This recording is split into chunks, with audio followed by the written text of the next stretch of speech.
Dealing with sickle cell wasn't too easy. Every time I got a little bit of pain, then I kind of just kept it to myself. I didn't want anybody to laugh at me. As parents, for me to understand how bad is this pain, and the doctors all said it's a level 10.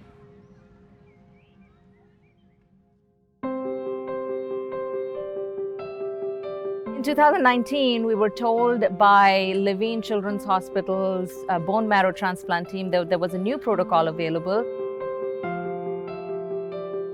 I was extremely lucky that my brother and sister both had the same blood type. But my sister stepped up, and it was the best thing in the world. Each time that we spent in Levine, the feeling of relief and just knowing that these people are experts, they know what they're doing, and they will take the best possible care of our kid, that was paramount for us. Our cancer and blood disorder clinic is really focused on making sure our patients have the most seamless care possible. We meet regularly, we make plans for the patients that include not just what chemotherapy they'll receive or what kind of medical treatment they'll receive for their sickle cell, but also can we make it so that they are less stressed so that the family life isn't disrupted. Sometimes the physician is the least important part of the team. Palmer is one of the very first patients I cared for. She's exceptional because she's so smart.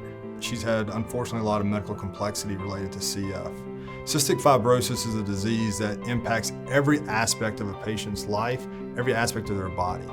And so it definitely takes a village to surround that family.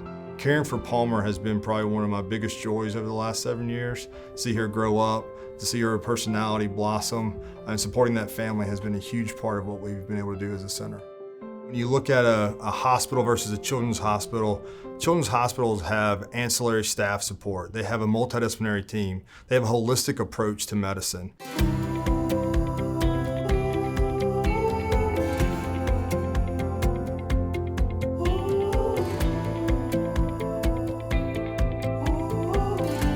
Emmett has, at certain points in her life, has been seen by 13 specialists at one given time.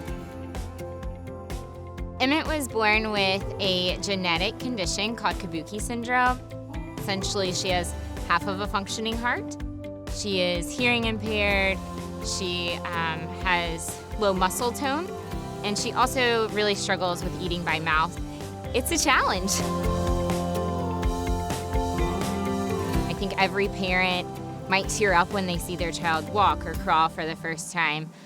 But when your child stands for the first time alone at 3 years old, it's a whole new thing. With children like Emmett that require multiple specialists, the more we can coordinate care, the more they'll be allowed to spend more time outside the doctor's office and have more of a normal life. One of our goals here at the Hardest Yard Congenital Heart Center over the next year is to develop more what we call multi-specialty clinics, where we can bring specialists from different areas of pediatrics to care for patients in the same location. Emmett has a smile that will light up a room. She has gotten to see Levine Children's Hospital both inside and out. One thing that really stands out about her care, and specifically how our team gets to interact with her, is that we get to know the family throughout years, from infancy and as she grows.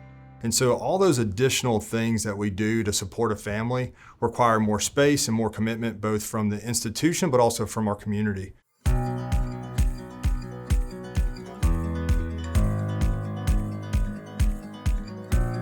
You take our program 10 to 15 years ago, it was incredibly small.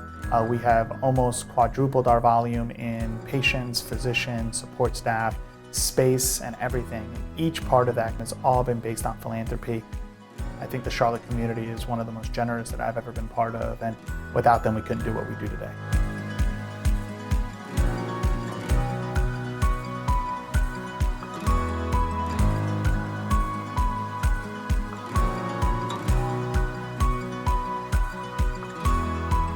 I think a renovated space allows us to really pair our cutting-edge technologies with a cutting-edge space. So we have already been accomplishing stem cell infusions in our outpatient advanced therapy, so phase 1 experimental medicine. And now to give it in a space that equals what we've already been doing clinically, I think is going to be a showcase, and our patients deserve that. What brings joy to me on a day-to-day basis is sitting across from a family in a moment of crisis and being armed with the tools that they need to get through that crisis and to help them through that moment. You know, I treat sickle cell and blood disorders not just because I want to help their disease, but because I want them to live the life that they want to live. These children are really, really sick, and so we want to bring back normal. We want them to go back home. So I think we create that environment here with our child life specialists, with our family-centered care. Everything is about getting our patients to leave the hospital, get home, and go back to their lives.